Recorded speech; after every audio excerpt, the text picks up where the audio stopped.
Hey friends, it's time to make a starry night 3D landscape. You need 2 sheets of paper for this project. Right now I'm scooting this paper over because I need to trim that second piece of paper just a little bit shorter than the other one, about a ½ inch shorter. So I'm trimming that off. Now I'm going to cut this paper into 2 pieces, about 1/3 of the way down. So I'm just sort of eyeballing this, but get a straight edge or a ruler, draw a line about 1/3 of the way down, and cut it. Now I've got my 3 sheets of paper. I've got my large sheet, which is going to be my background, medium sheet, which is the middle ground, and the front sheet, that little one's the foreground, but it needs to be trimmed a little bit on the side too. So just like I did before, I'm going to use another paper as a straight edge.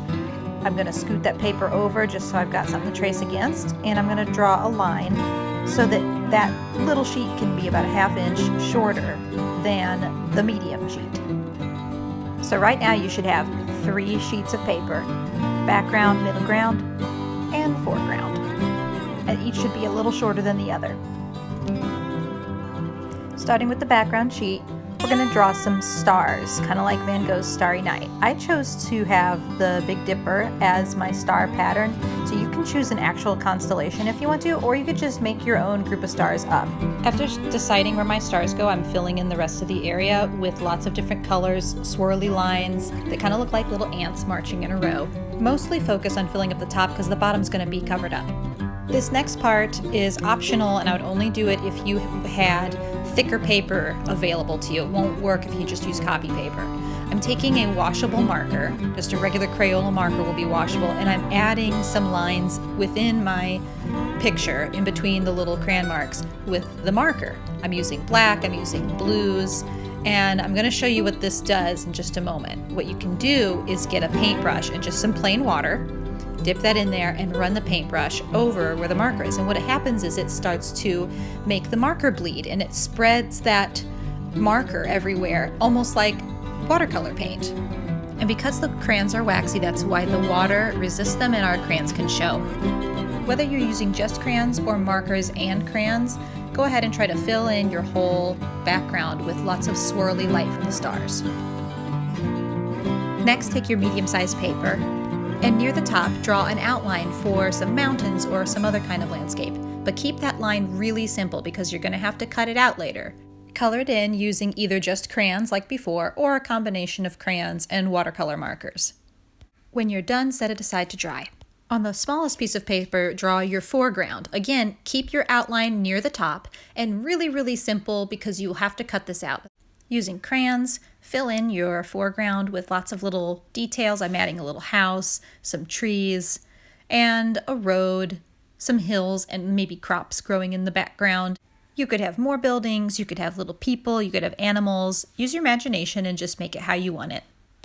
Again, I added markers and did the watercolor technique, but that's because I had thicker paper. So make sure you skip that step if you're using thin, regular copy paper. Otherwise, the paper is going to wrinkle up.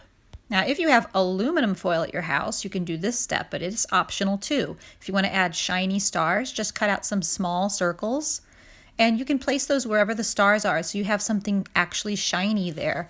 So I did this with mine. I cut out little circles using a glue stick. I glued those on carefully, right where the star went, and made my stars nice and shiny.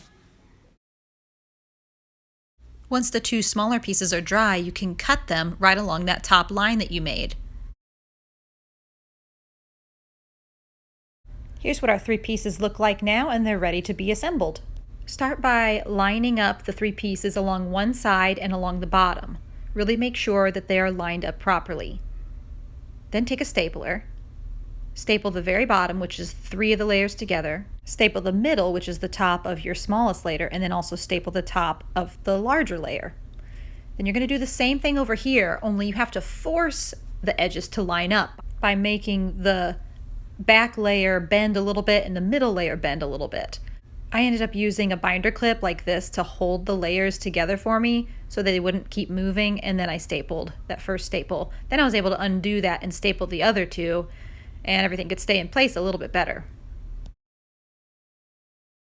Now, as you can see, we've created kind of a 3D picture, and you can even stand it up. It's a pretty cool way to do a landscape because your foreground, middle ground, and background really show up nicely. I hope you guys enjoyed this tutorial, and I hope you have a great time creating your own Starry Night 3D landscapes.